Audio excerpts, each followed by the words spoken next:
Thank you. And I know Senator Menendez is going to speak on this topic as well. So we intended tonight to come here to the Senate floor and offer a unanimous consent agreement to pass sanctions in Venezuela. First of all, let me thank the White House for what they announced yesterday, and that is sanctions against human rights violators and corrupt government officials in Venezuela who have been involved since, well, for a very long time, but especially since the 4th of February, in grotesque human rights violations against young people and all people in Venezuela. It's a topic that's not often talked about, unfortunately, these days, given all the things that are going on around the world. But what's happening in Venezuela, in our own hemisphere, is startling. First, you have the complete erosion of democracy in that country that's been going on since the reign of Hugo Chavez, and now with Nicolás Maduro, his successor, it's gotten progressively worse. And we've been seeing this and been talking about this since earlier this year, when thousands of young people in Venezuela took to the streets to protest what was happening. And they were met with some of the most brutal attacks we've seen in this hemisphere in quite a while. We've documented that on the floor consistently. And so beginning from that moment forward, we have worked here in this body to seek sanctions against those individuals, against the people responsible for these human rights violations, who also happen to be, by the way, incredibly corrupt. In fact, I would go as far as to say that virtually every major political figure in Venezuela today in the ruling party is corrupt. It's absolutely amazing how these individuals in charge of government in that country are systematically stealing the funds of the Venezuelan people. And the cases are extraordinary. There are times, for example, when the president of that country, who, by the way, was elected in an illegitimate election, is benefiting from the currency exchange rate and manipulating that. Top-level members of his cabinet who are skimming off the top of the country's oil company and pocketing the money. And what's even more outrageous about it is that them and the people that surround them in the private sector are taking those funds and investing them and enjoying them here in the United States of America. And so I felt for a very long time, as have my colleagues, that this was an important issue that needed to be addressed. And it needed to be addressed by sanctioning those individuals. And we've named many of them. So yesterday the White House announced that many of these individuals will now be denied visas to travel to the United States. In fact, just yesterday, a government official from Venezuela who was headed here towards America was not able to come because of these visa sanctions. And so we are grateful for that, and we are grateful for the administration's implementation of this. But while we are grateful for the denial of visas, it does not go far enough. We also need to sanction their assets. And so that's why earlier this year, I, in conjunction with the chairman of the Foreign Relations Committee and Senators Nelson, McCain, and Kirk, proposed the legislation to authorize both visa restrictions and also financial sanctions against these individuals. And we have been extraordinarily patient in working through the process to ensure that that happens. The ranking member of the committees, Senator of Tennessee, Senator Corker, had initial reservations about it, and they were legitimate reservations. And as a result, the chairman was kind and wise enough to hold a hearing where we heard testimony about the reality on the ground in Venezuela. We then proceeded to vote on this in the committee. And the committee voted and approved it by a vote of 13-2, if I recall correctly. And the result is that now, and that happened on May 22nd.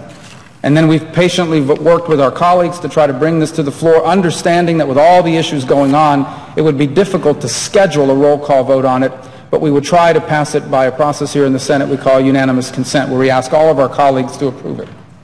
And we've worked patiently to do that. And while he had initial reservations earlier this week, Senator Corker lifted those reservations, and I thank him for that, and in the way that he's taken this so seriously, and in his cooperation in that matter.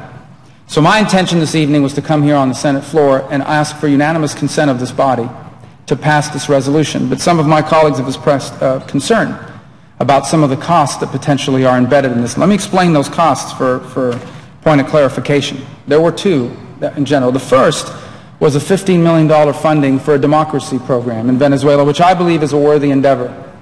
But for purposes of overcoming those objections and getting this done, I had agreed, and I think the other sponsors as well, that we would be willing to suspend that in an effort to get this accomplished. The second is a little bit more nebulous. The second involves administrative costs, basically the cost of identifying these assets and implementing these sanctions. And by the way, those costs are not unique to this. They're not even real costs in the way you and I would think of costs. It's not like they have to go out and write an additional check or borrow money from China to pay for it. It is basically the same thing they would have to do if the president announced these sanctions, which he has the power to do. And so what we did, and as a result of that, is we looked at it. The total cost of that is between $6 and $8 million, even though that number is probably not that high. But it would basically involve identifying the individuals and identifying the assets that they have that we could sanction.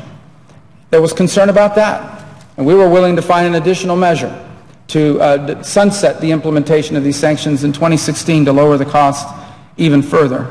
And yet we still heard that there might be some objections. Over the last few minutes, however, in consultation with the senator from Oklahoma, we have tried to craft what I believe, we hope we can arrive at over the next few hours, a solution to this problem that assuages his concern and allows us to get this done. And so in the interest of trying to achieve it in that manner, I'm going to withhold asking unanimous consent today for purposes of hopefully arriving at that agreement over the next few hours and early tomorrow morning, so that we can attempt to get this done in a way that achieves what we're trying to do. This is critically important. I want to point out, for purposes by point of comparison, the Senate in April approved a bill which I supported, and I'm glad that we did, that authorized virtually identical sanctions against human rights violators in Ukraine. That bill authorized $50 million for funds for the democracy program. That bill authorized $100 million in security assistance and visa and financial sanctions on human rights violators. And implementing the sanctions in the Ukrainian human rights bill cost $10 million. None of those funds, by the way, were offset in the way that term is used here. There was no objection to that. And the total, by the way, the cost of that bill was $160 million. This bill before us is much more modest in its implications, and I would argue that the costs, at the end of the day, while it has what we call around here a CBO score, the costs aren't real. It basically is what they would have to do anyway. And so we're looking for language that assures our colleagues that are rightfully concerned about the debt and deficit, but also addresses the grotesque human rights violations that are occurring in Venezuela today. And I want to, in a moment, yield to the senator from New Jersey who's shown extraordinary leadership on this and every single issue involving democracy and human rights in this region and around the world. But I hope, and I know that there are things going on in the Middle East that are of critical importance to our country. I know that there are things going on vis-a-vis Russia and Ukraine that are of extraordinary importance to our country. But I hope people understand that what's happening in Venezuela matters too.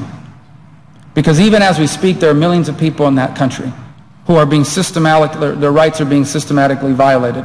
For example, just this week, the Maduro regime began a show trial against Mr. Leopoldo Lopez, a popular opposition leader, a mayor of one of the municipalities here. And you know what his only crime was? Urging Venezuelans to demand a constitutional and peaceful solution to President Maduro's violent repression of demonstrations. And in case anyone needs to understand the true nature of the Venezuelan regime, it's not just human rights violations, it's not just corruption, it's not just the fact that the cronies of the Maduro administration parade up and down the streets of South Florida, bragging about their ill-earned gains without consequence. Venezuela projects itself as a defender of every single human right violating country on the planet. Anytime there's a vote on Iran or on Assad in Syria or on any human rights violation, you can count on Venezuela's government being on the side of the human rights violators. Every single time. And just recently, we've seen them again repeatedly pronounce themselves in opposition to Israel and Israel's right to defend itself. So on top of everything else, we're not just sanctioning corruption and human rights violations. We are sanctioning individuals who, every opportunity they get, seek to undermine the national security and the national interests of our country. And so I think this is a worthy endeavor, and my hope is that tomorrow when the Senate gets into session, we can reach a conclusion on this item and achieve it. Because I think it would be critically important as we go into August to have shown that the Senate has made progress in this endeavor. Now, the House has its own version of sanctions. They're different from ours. These will have to be reconciled. But I think passage of this in the next few hours will send a powerful message to the people of Venezuela. That the people of America, speaking through our Senate, are firmly on their side and on their aspirations for freedom and for liberty and on the side of their human rights. And I'd like to yield now the floor, Madam President, to the Senator from New Jersey.